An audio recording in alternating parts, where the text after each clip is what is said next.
Hello नमस्कार मित्रों, आज આપણે બાર સાયન્સ રસાયણશાસ્ત્રનું પ્રકરણ 3 અગત્યનું ફેરેડેના વિદ્યુત વિભાજનના નિયમો એનો આપણે અભ્યાસ કર્યો. અગાઉના લેક્ચરોમાં વિદ્યુત વિભાજ્ય એટલે શું કે જે પદાર્થો છે એના જલીય દ્રાવણનો વિદ્યુતના શું ભાગ છે માટે એને કહીશું વિદ્યુત વિભાજ્ય પદાર્થ. આ વિદ્યુત વિભાજ્ય પદાર્થને વિદ્યુત વિભાજનીય કોષમાં આપણે મૂકવામાં આવે અને વિદ્યુત વિભાજનીય કોષમાં મૂકીને બહારથી વિદ્યુત પ્રવાહ પસાર કરવામાં આવે એનોડ અને કેથોડ ઉપર પદાર્થ છૂટા પડે છે. કેટલો પદાર્થ છૂટો પડે એ ફેરેડે નામના વૈજ્ઞાનિકે સાબિત કર્યું. એટલે એના આધારે આપણે ફેરેડેના નિયમો તરીકે લખીએ છીએ. પહેલો નિયમ કે જેટલો વિદ્યુત પ્રવાહ પસાર કરીએ છીએ તેને કારણે વિદ્યુત વિભાજન પ્રક્રિયા થાય છે અને વિદ્યુત વિભાજન પ્રક્રિયા ઉપર ધ્રુવો ઉપર પ્રક્રિયા થાય, એનોડ ઉપર ઓક્સિડેશન થાય, કેથોડ ઉપર રિડક્શન થાય અને પદાર્થનો જથ્થો એ વિદ્યુત વિભાજનીય માંથી પસાર કરેલા વિદ્યુત જથ્થાના સમપ્રમાણમાં. ટૂંકમાં કેટલો જથ્થો પ્રાપ્ત થાય પદાર્થનો તો એ પસાર કરેલા વિદ્યુત જથ્થાના સમપ્રમાણમાં. એટલે આપણે પ્રાપ્ત થતો પદાર્થનો જથ્થો ચલે છે વિદ્યુત જથ્થાના સમપ્રમાણ. મિત્રો બરાબર સમજો. ટૂંકમાં આટલું પણ કહી શકાય કે વિદ્યુત વિભાજનીય કોષમાં જ્યારે વિદ્યુત પ્રવાહ પસાર કરીએ છીએ ત્યારે એનોડ અને કેથોડ ઉપર જે જથ્થો પ્રાપ્ત થાય છે તે તેમાંથી પસાર કરેલા વિદ્યુત જથ્થાના સમપ્રમાણમાં. W ચલે છે વિદ્યુત જથ્થો. આ વિદ્યુત જથ્થો બેમાં નક્કી કરવામાં આવે છે. મિત્રો, વિદ્યુત જથ્થો કુલમ્બમાં પણ નક્કી કરવામાં આવે છે, વિદ્યુત જથ્થો ફેરેડેમાં પણ નક્કી કરવામાં આવે. વિદ્યુત જથ્થાના બે એકમો છે કુલમ્બ અને ફેરેડે.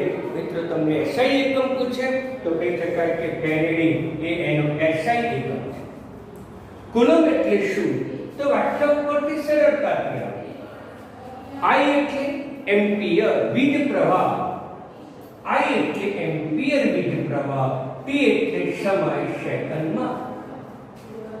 T સેકન્ડમાં I એમ્પિયર વિદ્યુત પ્રવાહ પસાર કરીએ ત્યારે પ્રાપ્ત થતા વિદ્યુત જથ્થાને કુલમ્બ વિદ્યુત જથ્થો તરીકે ઓળખવામાં આવે છે. ફરીથી વ્યાખ્યા બોલું છું. T સેકન્ડમાં I જેટલો એમ્પિયર જેટલો વિદ્યુત પ્રવાહ પસાર થયેલા વિદ્યુત જથ્થાને કુલમ્બ તરીકે ઓળખવામાં આવે. ટૂંકમાં કુલમ્બ બરાબર I કિનેટિક. વિદ્યુત જથ્થો ફેરાડેમાં પણ ગણવામાં આવે કે 1 મોલ ઇલેક્ટ્રોન વડે વહન પામતા વિદ્યુતના જથ્થાને 1 ફેરેડે તરીકે ઓળખવામાં આવે. 1 મોલ ઇલેક્ટ્રોન વડે વહન પામતા વિદ્યુત જથ્થાને 1 ફેરેડે તરીકે ઓળખવામાં આવે. 1 ફેરેડે એટલે કેટલું તો ઇલેક્ટ્રોન પરનો વિદ્યુત જથ્થો અને એવોગેડ્રો અંકના ગુણાકાર જેટલો. અહીંયા વિદ્યુત જથ્થો કુલમ્બમાં 1.602 × 10⁻⁹ જગ્યા સાઇન પછી શીખી ગયા. એ જ પ્રમાણે એવોગેડ્રો અંક પણ તમે શીખી ગયા છો 6.022 × 10⁻⁻. તો પછીનો ગુણાકાર કેટલો થયો? 96,457 શક્ય છે, પરંતુ વ્યવહારમાં ગણતરીમાં આપણે કેટલા કુલમ લઈએ છીએ તો કે 96,500 કુલમ લઈએ છીએ. ગઈકાલે મેં જે દાખલા ગણાયા હતા એમાં પણ આપણે ફેરેડે જથ્થો કેટલો લીધો હતો મિત્રો? તો ફેરેડે જથ્થો આટલો જ લીધો તો 96,500. એટલે 1 ફેરેડે બરાબર 96,500 કુલમ યાદ રાખજો. બંને વ્યાખ્યા અગત્યની છે, નોંધ કરજો. હવે ધ્યાન આપો. W ચલે છે કુલમ, પરંતુ આપણે જો તમે W ની સમપ્રમાણતાનું ચિહ્ન દૂર કરવું હોય તો અચળાંક મૂકવો પડે. અચળાંક તરીકે Z મૂકી શકાય. તો Z શું છે? તો Z બરાબર આપણે કહીશું તુલ્યાંક દરેક તત્વનો તુલ્યાંક ચોક્કસ હોય છે. તુલ્યાંક બરાબર શું? તો તુલ્યાંક બરાબર તત્વોનો તુલ્યભાર ભાગ્યા 96,500 આ થયો તુલ્યાંક. તો પછી તુલ્યભાર બરાબર શું થાય? ધોરણ 11 સાયન્સમાં ખબર છે, તત્વનો તુલ્યભાર પરમાણુનો તુલ્યભાર જો શોધવો હોય તો પરમાણુ ભાર ભાગાકારમાં તેની પરનો દીભાર અને પછી 96,500. ક્લિયર? તો પછી આ તુલ્યાંક.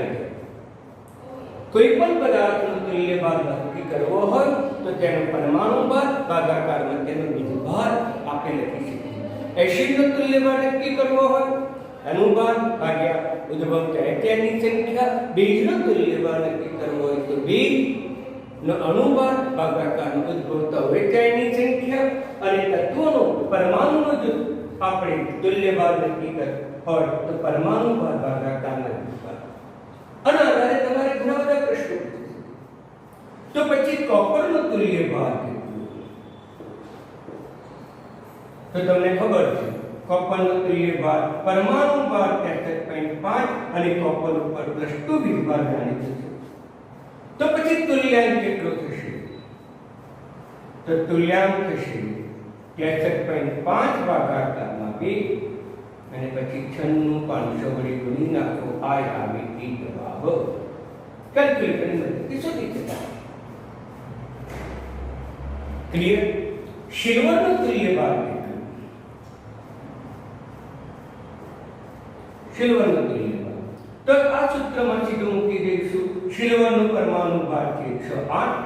સિલ્વર ઉપર +1 વિભાર છે 1 એટલે 96,500. કેલ્ક્યુલેટરની મદદથી તમે જવાબ સરળતાથી તમે શોધી શકો. ઘણા બધા તત્વોનો તુલ્યાંક પૂછી શકાય. આવર્ત કોષ્ટકના તમામ તત્વોનો તમે તુલ્યાંક શોધી શકો. ધાતુ તત્વોનો તુલ્યાંક શોધી શકો. ઝીંકનો તુલ્યાંક શોધવો હોય તો ઝીંકનો તુલ્યાંક બરાબર આ સૂત્રમાં ઝીંકનો પરમાણુ ભાર છે 65. એનો વિજભાર કેટલો? તો ઝીંક પર +2 વિજભાર છે 96,500. આ તમે જે જવાબ આવે એ તમારા નીટમાં આનો તુલ્યાંક પૂછેલો. તો તુલ્યાંક નક્કી કરવો હોય તો તમે સરળતાથી નક્કી કરી શકો. મેગ્નેશિયમનો તુલ્યાંક નક્કી કરવો. એમસીક્યુ ચાલે છે મિત્રો, વિદ્યાર્થી મિત્રો. Mg નો તુલ્યાંક આ સૂત્રનો ઉપયોગ કરો. Mg નો પરમાણુ ભાર કેટલો છે? તો કે 24.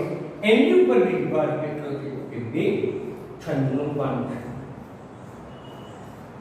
તો આમ દરેક તત્વ પરનો તમે તુલ્યાંક શોધી શકો. તુલ્યાંક એટલે આ સૂત્ર તમારે યાદ રાખવું પડે. એટલે ફેરેડેનો જે પહેલો નિયમ છે એ પહેલા નિયમના આધારે આ ગાણિતિક સૂત્ર આવ્યું. અને બીજું પણ લખી શકાય W બરાબર Z ગુણ્યા A ગુણ્યા A એટલે શું? એમ્પિયર. આપણે I પણ લખી શકીએ. I એમ્પિયર ગુણાકારમાં T સેકન્ડ. આ વિદ્યાર્થી મિત્રો પહેલો નિયમ ફક્ત એક જ વિદ્યુત વિભાજનીય કોષ હોય ત્યારે જ લાગુ પડે. તો બીજો નિયમ ક્યારે લાગુ? તો એક કરતા વધારે વિદ્યુત રાસાયણિક કોષ શ્રેણીમાં જોડાણ થયેલું હોય. શ્રેણીમાં જોડાણ ત્યારે લાગુ. સમજી, બંને નિયમ વચ્ચે બહુ મોટો તફાવત છે. બહુ મોટો તફાવત છે. જે એકલો વિદ્યુત વિભાજનીય કોષ એક અને માત્ર એક, તો પહેલા નિયમનું પાલન કરે. અને એક કરતા વધારે વિદ્યુત વિભાજ્ય ધરાવતા કોષ હોય, શ્રેણીમાં જોડાણ ધરાવતો હોય, તો બીજો નિયમ લાગુ થશે. બીજો નિયમ શું કહે છે? બરાબર ધ્યાન આપજો.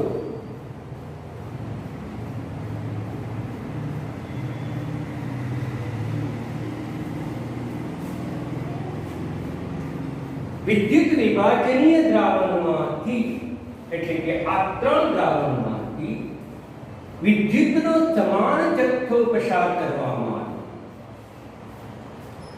તો મુક્ત થતો પદાર્થનો જથ્થો તે તેના રાસાયણિક તુલ્યભારના સમપ્રમાણ. મુક્ત થતો પદાર્થનો જથ્થો W તે તેના તુલ્યભારના સમપ્રમાણમાં. એને આમ પણ લખી શકાય W ચલે છે E એટલે તુલ્યભાર. એના તુલ્યભારના સમપ્રમાણ. બંનેના નિયમમાં શું તફાવત છે ફરીથી તમને કહી દઉં. આ એકલો વિદ્યુત વિભાજ્ય કોષ હોય, એક જ દ્રાવણનું વિદ્યુત વિભાજન કરવામાં આવેલું હોય ત્યારે આ નિયમનો ઉપયોગ કરવો, આ સૂત્રનો ઉપયોગ કરવો. જો એક કરતા વધારે વિદ્યુત વિભાજનીય પદાર્થો અને વિદ્યુત રાસાયણિક કોષ પણ એક કરતા વધારે હોય, શ્રેણીમાં જોડાણ કરે ત્યારે તમારે બીજું નિયમ આવે. મુક્ત થતો પદાર્થનો જથ્થો એ રાસાયણિક તુલ્યભારના સમપ્રમાણ. મિત્રો ક્લિયર કોન્સેપ્ટ? અહીંયા મુક્ત થતો પદાર્થનો જથ્થો એ પસાર કરેલા વિદ્યુત જથ્થાના સમપ્રમાણ, જ્યારે મુક્ત થતો પદાર્થનો જથ્થો તે તેના તુલ્યભારના સમપ્રમાણ. ઉદાહરણ તરીકે આપણે જો લેવું હોય તો અહીંયા કોપર સલ્ફેટનું વિદ્યુત વિભાજન કર્યું તો કોપર સલ્ફેટનું દ્રાવણમાં પાણી પણ હશે, કોપર +2 પણ હશે, સલ્ફેટ પણ હશે, પાણી. તો પછી આ કોપર +2 મેં અગાઉ સમજાયા મુજબ કેથોડ ઉપર જમા થશે. કેટલો જમા થશે, કયા નિયમને આધારે નક્કી કરીશું? તો તમે આ નિયમને આધારે. તો પછી પસાર કરેલો વિદ્યુત જથ્થો ના સમપ્રમાણ. SO4 - 2 એનોડ તરફ આકર્ષાય. પણ વિદ્યાર્થી મિત્રો, મેં તમને અગાઉ એક ઇમ્પોર્ટન્ટ નિયમ કીધેલો છે રસાયણશાસ્ત્રનો, વિદ્યુત રસાયણનો, કે પાણીની હાજરીમાં SO4 નું ઓક્સિડેશન ન થાય. SO4 ની જગ્યાએ કોનું ઓક્સિડેશન થાય? તો કે પાણીનું ઓક્સિડેશન થાય અને પાણીના ઓક્સિડેશનથી એનોડ પર ઓછું. કેટલો ઓછો છૂટવો પડે, કેટલો કોપર છૂટવો પડે? તો તમારે આ સૂત્રનો ઉપયોગ કરવો પડે. હવે અહીં કોપર સલ્ફેટનું દ્રાવણ છે, કોપર +2 છે અને સલ્ફેટ આયન છે. ઝીંક ક્લોરાઇડ છે, Zn+2 આયન છે, ક્લોરાઇડ આયન છે. NaCl છે, સોડિયમ +2 છે અને ક્લોરાઇડ આયન. જલીય દ્રાવણ છે કે દરેકમાં પાણી એ હાજર છે.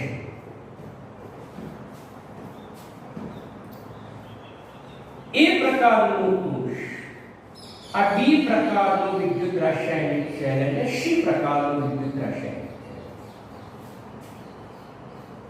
એ પ્રકારના વિદ્યુત રાસાયણિક સેલના કેથોડ ઉપર કોપર જમા થશે. એ પ્રકારના વિદ્યુત રાસાયણિક સેલમાં એટલે કે આ સેલમાં SO4 એનું ઓક્સિડેશન નહીં થાય, પાણીનું ઓક્સિડેશન થશે, ઓછું. એ જ પ્રમાણે અહીંયા Zn+2 એ કેથોડ તરફ આકર્ષાશે. કેથોડ ઉપર ઝીંક છૂટવું પડશે, જ્યારે એનોડ ધન ધ્રુવ ઉપર ક્લોરીન આકર્ષાશે અને ક્લોરીનનું ઓક્સિડેશન થાય, Cl2 છૂટવું. સોડિયમ ક્લોરાઇડનું વિદ્યુત વિભાજન કરીએ છીએ તો સોડિયમ આયન એ ઋણ ધ્રુવ યાની કે કેથોડ તરફ આકર્ષાશે, પણ સોડિયમનું રિડક્શન પાણીની હાજરીમાં થઈ શકતું નથી. પાણીની હાજરીમાં Na+નું રિડક્શન નહીં થતા પાણીનું રિડક્શન થાય છે અને પાણીના રિડક્શનથી હાઇડ્રોજન વાયુ છૂટો પડે.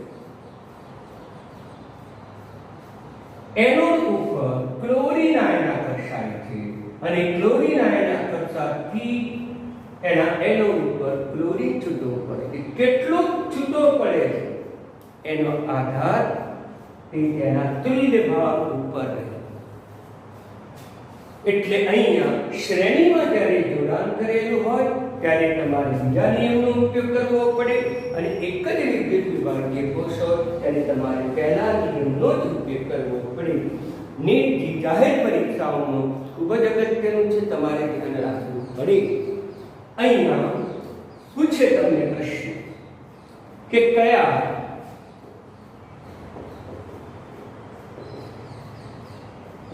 એક H2 ઉદ્ભવ કયા કોષમાં હાઇડ્રોજન ઉદ્ભવ? તરત તમે જવાબ આપશો સી. મને ખબર હતી કે એ તો આપણે ઉકેલ મેળવી દીધો છે. નંબર બી Cl2 ઉત્પન્ન થાય. કયા કોષમાં Cl2 ઉત્પન્ન થાય? તો જવાબ આવે બી સેલમાં પણ ઉત્પન્ન થાય અને સી સેલમાં પણ ઉત્પન્ન થાય. હવે પ્રશ્ન પૂછાય આના નંબર 3 કયા સેલમાં O2 ઉત્પન્ન થાય? કયા સેલમાં O2 ઉત્પન્ન થાય? તો તરત તમે કહી શકો કે એ સેલમાં O2. આવા પ્રશ્નો પણ પૂછી છે અને એક અગત્યનો પ્રશ્ન પૂછેલો છે.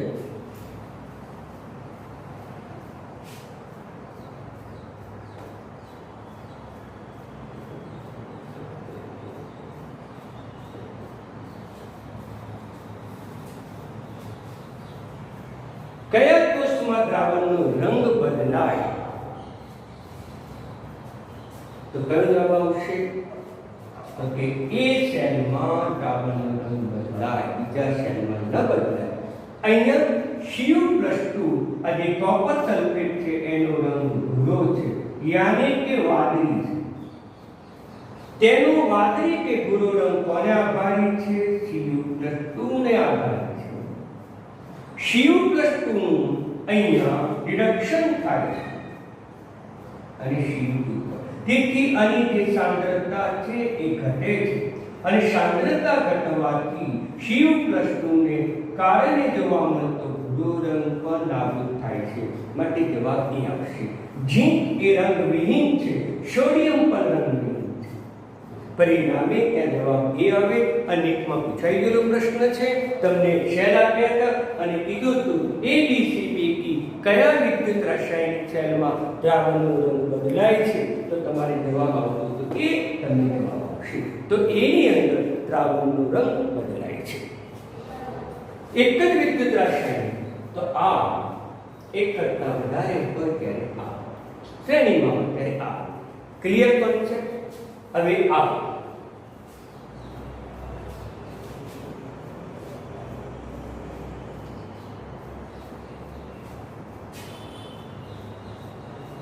ધારો કે શ્રેણીમાં જોડાણ હોય, સમાન વિદ્યુત પ્રવાહ પસાર કરવામાં આવે ત્યારે પ્રાપ્ત થતો વિદ્યુત જથ્થો તે તેના તુલ્ય ભારના સમપ્રમાણમાં છે. પ્રથમ જથ્થો W1 તો તેનો તુલ્ય ભાર પણ W1. બીજો જથ્થો પણ છૂટો તો પડે, કારણ કે એક કરતા વધારે પદાર્થો છૂટા પડે છે. બીજો છૂટો પડતો પદાર્થ તેના તુલ્ય ભારના સમપ્રમાણમાં. આ બંનેનો ગુણોત્તર લેવામાં આવે. ગુણોત્તર એટલે ભાગાકાર. W1/W2 is equal to E1/E2. આ બહુ જ અગત્યનું સૂત્ર છે અને તેની મદદથી આપણે ગમે તેવા દાખલા પણ બે સ્ટેપમાં આપણે ગણી શકીએ. એક આમાં મૂકવાનું, બીજું સીધી ગણતરી કરવાની. પણ મિત્રો, દરેકને તુલ્યભાર બનતા આવડવો જોઈએ. ફરીથી તુલ્યભારની વ્યાખ્યા લખું છું, સૂત્ર લખું છું. તુલ્યભાર E બરાબર પરમાણુ ભાર ભાગાકારમાં વિદ્યુત ભાર. આ સૂત્ર તમારે યાદ રાખવાનું. અનુતુલ્ય ભાર પરમાણુ ભાગાકારમાં 2, અનુતુલ્ય ભાર પરમાણુ ભાગાકારમાં 2. અહીંયા ઓક્સિજન અને ક્લોરીન છૂટો પડે છે. જો વાયુ મુક્ત થાય, વાયુ મુક્ત થાય તો પછી કયા સૂત્રનો ઉપયોગ કરીશું? તો તેનો તુલ્ય ભાર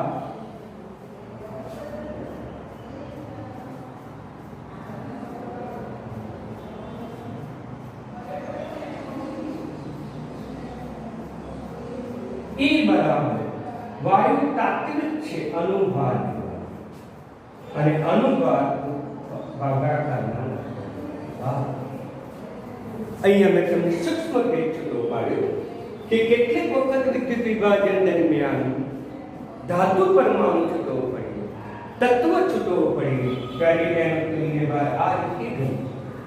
કેટલીક વખત વિદ્યુત વિભાજન દરમિયાન ઓક્સિજન વાયુ પણ છૂટો પડે, ક્લોરીન વાયુ પણ છૂટો પડે, હાઇડ્રોજન વાયુ પણ છૂટો પડે. તો તે વખતે જો એનો ક્રિયાભાર નક્કી કરવો હોય તો તમારે આ સૂત્રનો ઉપયોગ કરવો પડે, અનુભાર ભાગાકાર વિદ્યુતભાર. ક્લિયર?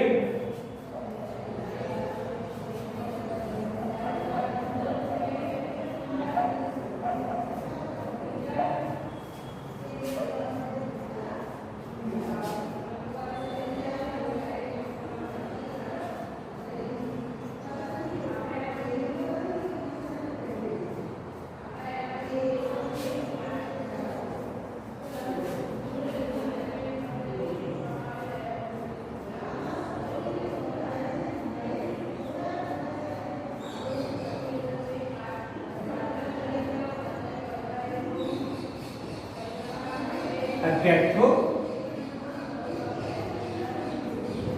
એનો એનો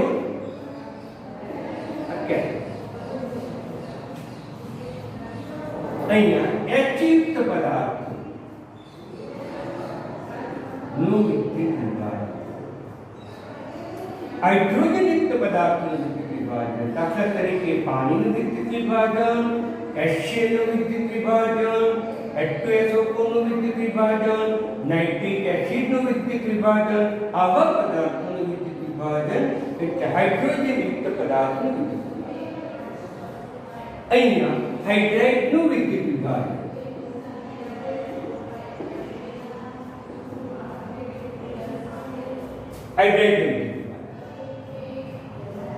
હાઇડ્રાઇડનું વિદ્યુત હાઇડ્રાઇડ કોને કહેવાય? તો જે પદાર્થમાં હાઇડ્રોજનયુક્ત પદાર્થમાં હાઇડ્રોજન માઇનસ વિદ્યુતભાર ધરાવતો હોય તો તેને હાઇડ્રાઇડ વિદ્યુતભાર કહેવાય. હાઇડ્રાઇડ સંયોજન કહેવાય. દાખલા તરીકે lithium hydride, sodium hydride, magnesium hydride, આ હાઇડ્રાઇડ સંયોજન કહેવાય. મિત્રો, અગત્યના મિનિટના પ્રશ્નો ચાલે છે, એનું સોલ્યુશન તમને સમજાવું છું. તો પછી અહીંયા કયા નિયમનું પાલન થશે? પહેલા કે બીજા? એક જ વિદ્યુત વિભાજનીય કોષ છે એટલે આપણને પહેલા નિયમનું પાલન થશે.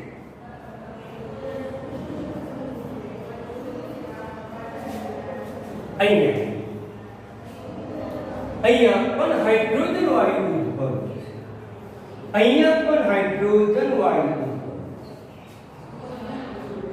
મિત્ર, અહીંયા હાઇડ્રોજન વાયુ કયા ધ્રુવ પર? અગત્યનું.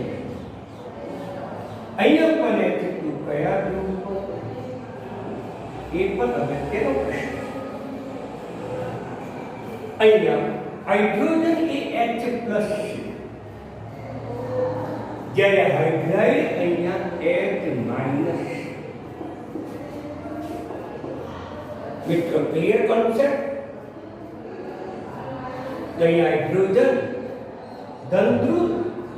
ધન આયન ધરાવતો હોવાથી પોતે ઋણ વિદ્યુતભાર ધરાવતા કેથોડ તરફ આકર્ષાશે અને ત્યાં તેનું રિડક્શન થશે. રિડક્શન થવાથી હાઇડ્રોજન વાયુ છૂટો થશે. અહીંયા મિત્રો બરાબર ધ્યાન આપો. હાઇડ્રાઇડમાં હાઇડ્રોજન કયો વિદ્યુતભાર ધરાવે છે? એટલે ઋણ વિદ્યુતભાર ધરાવે છે. અને ઋણ વિદ્યુતભાર ધરાવતો હાઇડ્રોજન આયન કયા ધ્રુવ તરફ આકર્ષાશે? તો કે એનોડ પર આકર્ષાશે. અને એનોડ ઉપર હંમેશા કઈ પ્રક્રિયા થાય? ઓક્સિડેશન પ્રક્રિયા થાય. અને ઓક્સિડેશન આંખમાં વધારો થાય. જીરો સંતુલન કરી હાઇડ્રોજન 2 છે. ઓક્સિડેશન આંખમાં તફાવત 2 નો થયો. હાઇડ્રોજનયુક્ત સંયોજનો પાણી, HCl, H2SO4 કે નાઇટ્રિક એસિડ એનું વિદ્યુત વિભાજન કરો તો હાઇડ્રોજન હંમેશા કેથોડ ઉપર છે. જ્યારે હાઇડ્રાઇડ સંયોજનો બધા જ ધાતુ હાઇડ્રાઇડ સંયોજનો એનું જો વિદ્યુત વિભાજન કરવામાં આવે તો હાઇડ્રોજન વાયુ એ આપણને એનોડ ઉપર ક્લિયર કોન્સેપ્ટ બરાબર સમજી. તો આ પણ અગત્યનો પ્રશ્ન હતો એટલે મેં તમારી સમક્ષ રજૂ કર્યો. એટલે અગત્યના ઇમ્પોર્ટન્ટ એમસીક્યુ છે એ હું તમને અહીં દર્શાવું.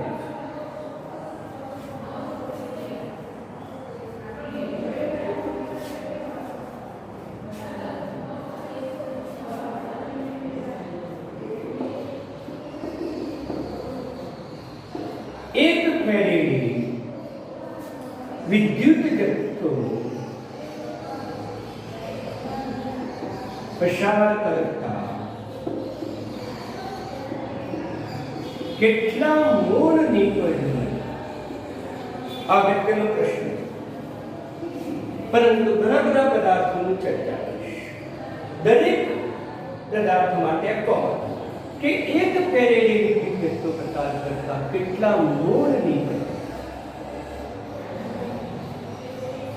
કેટલા ગ્રામ નીકળે?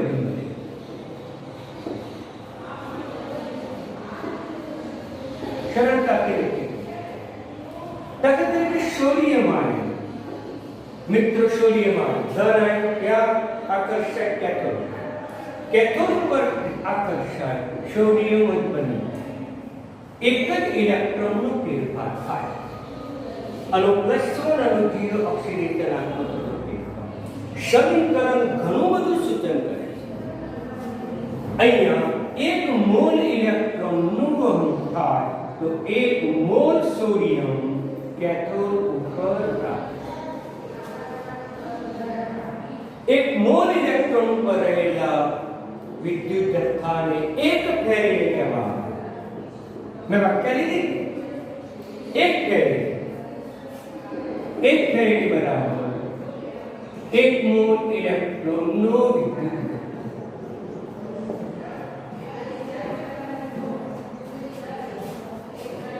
એક ફેરેડે જેટલો વિદ્યુત જથ્થો પસાર કરવામાં આવે તો કેથોડ ઉપર 1 મોલ સોડિયમ પ્રાપ્ત થાય અને 1 મોલ સોડિયમનું વજન 23 ગ્રામ છે. તો વિદ્યાર્થી મિત્રો 1 ફેરેડે વિદ્યુત જથ્થો પસાર કરીએ તો 23 ગ્રામ કેથોડ. કુલમ્બમાં પણ નક્કી કરી શકાય.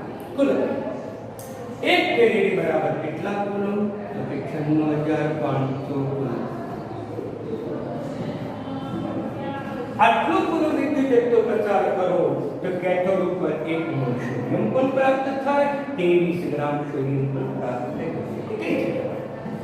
23 ગ્રામ સોડિયમ મેળવવા માટે 1 ફેરેડે અથવા 96,500 કુલમ વિદ્યુત જથ્થો પસાર કરવો પડે.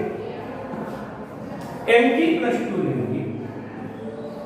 એનું કેથોડ ઉપર રિડક્શન થશે. ધન આયન કેથોડ તરફ આગળ થાય, ઋણ વિભાજિત કેથોડ તરફ. Mg બને ઓક્સિડેશનાત્મક બેનો તફાવત 2 ઇલેક્ટ્રોન. તો પછી 2 ફેરેડે વિદ્યુત જથ્થો પસાર કરીએ તો 1 મોલ મેગ્નેશિયમ મળે. મેગ્નેશિયમનો પરમાણુ ભાર 24 છે એટલે 24 ગ્રામ મેગ્નેશિયમ. પ્રશ્ન શું છે? 1 ફેરેડે વિદ્યુત જથ્થો, તો પછી 1 ફેરેડે વિદ્યુત જથ્થો પસાર કરો અને મેં 2 વડે ભાગ્યા તો આને પણ મારે 2 વડે ભાગવા પડે તો 1/2 મોલ મળે, યાની કે 12 ગ્રામ મેગ્નેશિયમ. હવે લઈએ એલ્યુમિનિયમ. એલ્યુમિનિયમ ઉપર +3 વીજભાર છે. +3 વીજભાર હોવાથી તે વિદ્યુત વિભાજન દરમિયાન ઋણ ધ્રુવ ધરાવતા કેથોડ તરફ આકર્ષાય અને કેથોડ ઉપર રિડક્શન થાય, ઓક્સિડેશનાત્મક ઘટાડો થાય, +3 થી 0 થયો 3 ઇલેક્ટ્રોન થાય. તો 3 ફેરેડે વિદ્યુત જથ્થો પસાર કરીશું. અહીંયા સમીકરણ અનુસાર 3 મોલ પર લઈ શકાય કે 3 મોલ ઇલેક્ટ્રોનનું વહન થાય ત્યારે 1 મોલ એલ્યુમિનિયમ પ્રાપ્ત થાય અને એલ્યુમિનિયમનો પરમાણુ ભાર છે 27, તો કહી શકાય કે 27 ગ્રામ એલ્યુમિનિયમ પ્રાપ્ત. ઘણા પ્રશ્નો પૂછી છે. ગમે તે ધાતુ આણ લઈ શકે, પરમાણુ ભાર આપેલો તમને ઓક્સિડેશન કરવાનો, ઓક્સિડેશનના ફેરફાર જેટલા ઇલેક્ટ્રોન કરવાના, એ ઇલેક્ટ્રોનની સંખ્યા એ આપણા મોલ બતાવે અને એ જ ઇલેક્ટ્રોનની સંખ્યા એ આપણને ફેરેડે બતાવે. ઇલેક્ટ્રોનની આગળ લખેલું સહગુણક એ ફેરેડે છે અને આગળ લખેલું સહગુણક એ પણ ફેરેડે છે અને આગળ લખેલું સહગુણક 3 એ પણ 3 ફેરેડે વિદ્યુત જથ્થો પસાર કરીશું ત્યારે આપણને 1 મોલ એલ્યુમિનિયમ પ્રાપ્ત થશે. પણ આપણો પ્રશ્ન આ છે કે 1 ફેરેડે વિદ્યુત જથ્થો પસાર તો પછી 1 ફેરેડે કરવો હોય તો આને કેટલા વડે ભાગવા પડે? 3 વડે ભાગવા પડે. તો પછી આને પણ કેટલા વડે ભાગવા પડે?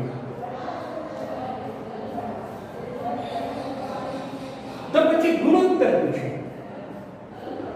ગુણોત્તર કેથોડ ઉપર પ્રાપ્ત થતા સોડિયમ, મેગ્નેશિયમ, એલ્યુમિનિયમનો મોલ ગુણોત્તર વિદ્યાર્થી મિત્રો થઈ ગયેલો તો સોડિયમ કેટલા મોલ મળે? તો 1 ફેરેડે તો 1 મોલ પ્રાપ્ત. મેગ્નેશિયમ કેટલા થાય? તો 1 ફેરેડે પછી આપણને 1/2 મોલ પ્રાપ્ત. 1 ફેરેડે એલ્યુમિનિયમ માટે કેટલો જથ્થો પ્રાપ્ત થાય? તમને ફેરેડે ન પૂછે અને 96,500 કુલમ પૂછે તો ગુણોત્તર બદલાય કે ના બદલાય? 1 ફેરેડે બરાબર 96,500 કુલમ છે માટે ગુણોત્તર બદલાશે નહીં. જવાબ આનો આ જ આવશે. ફક્ત પ્રશ્ન પૂછવાની ભાષા જ બદલી, પરિભાષા બદલાઈ છે, પરિણામે તમે પૂછવા. અહીંયા 1 ફેરેડે અને 1 ફેરેડે બરાબર 96,500 તો ફેરેડેને બદલે તમને કુલમ પ્રશ્ન કરીને પૂછી શકે તો પણ જવાબ આનો આ જ થશે. ગુણોત્તર શોધીશું. અહીંયા 6 થશે, અહીંયા 3 × 6 એટલે 6, અહીંયા 3 થશે અને અહીંયા કેટલા થશે? આ ગુણોત્તર જવાબ આવે 6/3. Clear concept? હવે બરાબર બીજો પ્રશ્ન આપણે સમજીએ.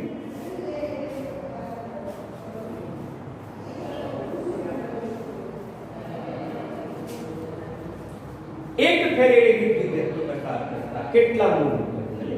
અત્યાર સુધી મેં ધાતુ તત્વની ચર્ચા કરી અને વાયુરૂપ તત્વોની ચર્ચા કરી. સૌપ્રથમ લઈએ હાઇડ્રોજન વાયુ. તો હાઇડ્રોજનયુક્ત સંયોજનોમાં H+ હશે. આ સમીકરણ મેં સમજાવ્યું તમને. તો કે 2 મોલ ઇલેક્ટ્રોનનું વહન થાય તો 1 મોલ હાઇડ્રોજન મળે. 2 ફેરેડેનું વિદ્યુત વિભાજન 2 મોલ ફેરેડે વડે વિદ્યુત વિભાજન કરવામાં આવે તો 1 મોલ H2 બને, યાની કે 2 ગ્રામ H2. તો પછી 1 ફેરેડે વિદ્યુત જથ્થો પસાર થાય તો કેટલા મોલ બને? 1 મોલ H2 મળે. કેટલા ગ્રામ મળે? 2 વડે ભાગી નાખો, 1 ગ્રામ મળે. આ H+ ના રિડક્શન H2 છે. હવે વાત આવી O2. તો મિત્રો O2 કયા ધ્રુવ પર છૂટો પડે? તો દરેક વખતે વાત કરી છે તો કે O2 હંમેશા એનોડ ઉપર જ મુક્ત થાય.